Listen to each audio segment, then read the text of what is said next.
Deux collègues de travail commencent à faire des jeux sadomaso au bureau, mais ne sont pas un couple. Les choses deviennent un peu étranges quand les sentiments s'en mêlent et que cela prend de la place dans leur travail. Première scène se déroule dans les locaux du bureau où un homme du nom de Jung Ji-woo rejoint son patron et sa collègue Jung Ji-woo. À cet instant, Ji-woo informe son patron qu'il ne devrait pas associer leur marque avec le youtubeur comme prévu, car ce dernier aurait tenu des propos homophobes. Ji-woo préconise d'attendre et d'organiser un casting pour en trouver un autre, parce que sinon, cela deviendra leur responsabilité. Tout le monde aime son idée, et son patron le complimente. Puis, le patron demande à Ji-woo et Ji-woo de travailler ensemble et de créer une liste de personnes qu'ils pourraient recevoir en entretien. Plus tard, Ji-woo va donc la voir et la remercie d'avoir dénoncé ce youtubeur. Le lendemain, Ji-woo demande à l'agent de sécurité s'il a reçu le colis qu'il attendait. Ce dernier lui dit que quelqu'un l'a récupéré à sa place et a signé pour lui. Il s'avère que c'est Ji-woo qui l'a réceptionné, car leurs noms sont vraiment très proches, pour ne pas dire les mêmes en fait. Ji-woo fonce alors récupérer son colis avant qu'elle ne l'ouvre, mais il est déjà trop tard. Jin-woo a déjà découvert son collier de chien qui semble avoir une nuque de taureau. Elle lui dit alors que c'est beaucoup trop gros pour convenir à un chien. Et ce à quoi il répond, après lui avoir pris des mains, par un odieux mensonge en disant que son chien a une énorme nuque. Mais bien sûr. Tandis qu'il s'en va, il fait maladroitement tomber son colis, et Jin-woo voit tomber au sol des bons de réduction pour des produits BDSM, de sadomasochisme pour ceux qui ignorent cet acronyme. Angoissé, il ramasse tout cela rapidement et la scène se termine sur Ji-woo, qui pense s'en être tiré. Le soir même, Ji-woo parle à son ex de la situation embarrassante. Puis le lendemain, au bureau, Ji-woo et son équipe sont en train de décider des couleurs pour leurs produits. Il va ensuite prendre quelque chose dans la réserve et profite de l'occasion pour envoyer un texto à Ji-woo pour lui demander de garder le secret. Avant qu'il n'ait le temps d'envoyer son message, il l'aperçoit à l'extérieur par la fenêtre et commence à effacer son message, mais toujours aussi maladroit, il envoie par erreur la moitié du message restant, puis se cache derrière un énorme jouet. Ji-woo demande qui est là, mais à cet instant, Ji-woo tombe et se cogne la tête au sol. Il retire son costume ridicule et constate que c'est Ji-woo. Elle l'emmène immédiatement voir un médecin. Suite à cela, Ji-woo sort de l'hôpital et remercie Ji-woo d'avoir gardé le secret. Elle s'excuse alors d'avoir été trop autoritaire avec lui au travail. Puis Ji-woo suppose qu'elle partage les mêmes passions que lui et qu'elle comprend. Il lui dit alors qu'il est ravi d'avoir trouvé quelqu'un avec les mêmes penchants. Il lui demande alors s'il accepterait de devenir son maître. Il s'avère que Ji-woo l'interprète un peu de travers, mais ensuite réalise que le collier de chien était en fait pour lui. Quand elle rentre chez elle, elle s'empresse de rechercher ce que signifie BDSM et apprend plein de choses intéressantes. Notamment que ce genre de relation implique un dominant et un dominé. Le lendemain, elle le rejoint à un événement organisé par leur entreprise et fait comme si de rien n'était. Cependant, plus tard dans la journée, elle le trouve assis par terre en train de pleurer à côté d'une voiture. Elle lui demande ce qui s'est passé et lui répond qu'il l'apprécie beaucoup, mais que désormais elle le prend pour un pervers et qu'il la dégoûte. Il n'avait parlé que d'une fois de sa passion pour le bondage. C'était avec son ex, Hana, qu'il avait largué à cause de son fétichisme qu'elle trouvait vraiment malsain. Cependant, Ji-woo lui répond qu'elle voulait simplement lui laisser du temps et que tout le monde est pervers d'une certaine façon. Le lendemain, au bureau, Ji-woo voit quelques filles draguer Ji-woo et commence à être jalouse. Elle lui envoie un message et lui dit de la retrouver dans la salle de pause, tout de suite. Là-bas, elle lui demande de se bander les yeux et le fait s'asseoir sur un banc. Elle lui demande ensuite pourquoi il a demandé à elle précisément de devenir sa maîtresse. Ji-woo lui répond qu'il n'a jamais rencontré quelqu'un comme elle qui se fiche totalement de ce que les autres peuvent penser et qui peut ainsi être totalement elle-même. Elle accepte alors d'essayer des jeux de soumission avec lui et lui demande d'arrêter de l'éviter. Il la retrouve plus tard au bureau et elle fixe certaines règles pour leur relation. Elle lui donne également une paire de lunettes qu'il devra porter pour ainsi se sentir dominé en permanence car elle porte un cadeau de son maître. À partir de ce jour-là, Ji-woo commence alors à servir Ji-woo du mieux qu'il peut de ses capacités. Il décide de faire un de ces jeux une fois par semaine minimum et s'accorde pour ne pas faire d'activité sexuelle sans consentement. Pour leur première partie, ils vont dans un hôtel.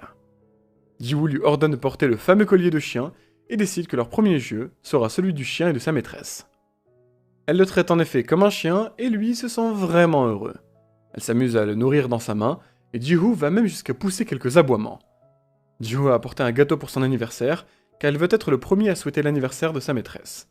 Elle a également apporté une paire de talons hauts qui lui vont parfaitement. Ji-woo lui demande alors si elle doit lui marcher dessus avec et il acquiesce.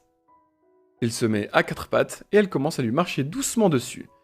Bien sûr, il a super mal, mais en même temps, il semble particulièrement prendre son pied, sans mauvais jeu de mots. Quelque temps plus tard, Yemi, la meilleure amie de Ji-woo, lui conseille d'inviter Ji-woo à sortir avec elle, mais elle refuse car cela serait considéré comme de l'abus de pouvoir. Puis lors d'une réunion, leur patron leur présente un stagiaire, Lee Han. Une de leurs collègues suggère qu'il travaille sous les ordres de Ji-woo pour comprendre les ficelles du métier. Cette dernière lui affecte différentes tâches, mais Ji-woo est légèrement jaloux car sa maîtresse donne des ordres à quelqu'un d'autre.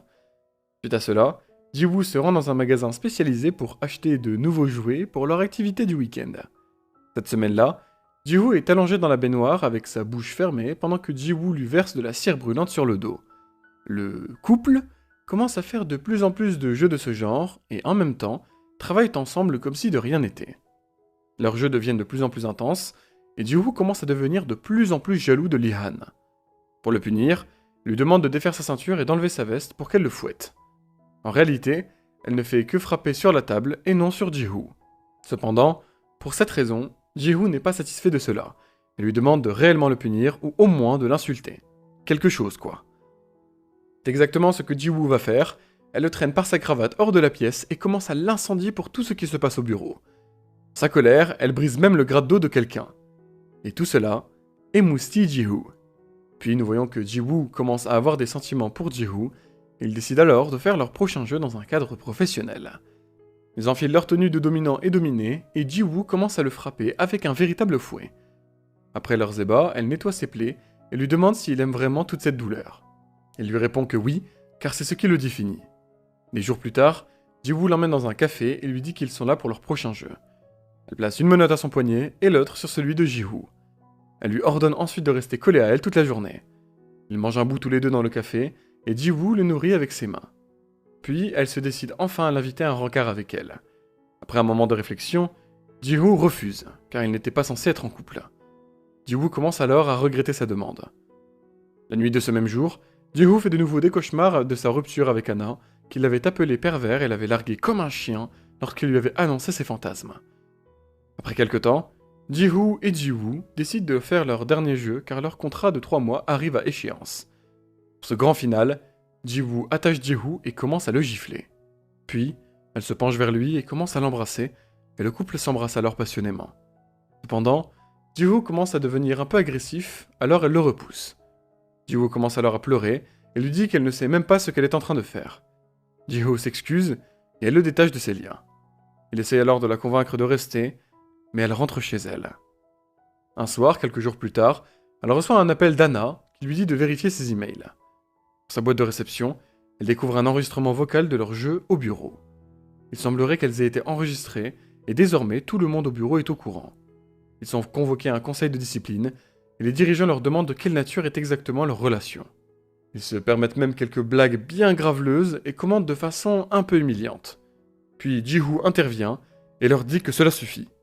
Il avoue être attiré par Ji-woo et qu'il aimerait sortir avec elle. Il ajoute qu'ils devraient tous avoir honte, puis il demande à Ji-woo si son offre tient toujours. Ji-woo s'excuse également pour leur attitude indécente au bureau et promet qu'ils vont continuer leur relation en dehors du travail. Les deux quittent ensuite la pièce. Dehors, Ji-woo suggère qu'ils devraient renouveler leur contrat, car maintenant ils sont officiellement ensemble en tant que dominant et dominé. À la fin du film, ils révèlent leurs conversations personnelles de leur patron qui ont été enregistrées par le stylo dictaphone de Lee-han. À la scène finale, Ji-woo et Ji-woo savourent tous les aspects de leur vie ensemble. Et voilà pour aujourd'hui. J'espère que vous avez apprécié ce résumé préparé avec amour, mais sans bondage. Je vous souhaite à tous une excellente journée et j'espère vous retrouver très vite pour de nouvelles vidéos.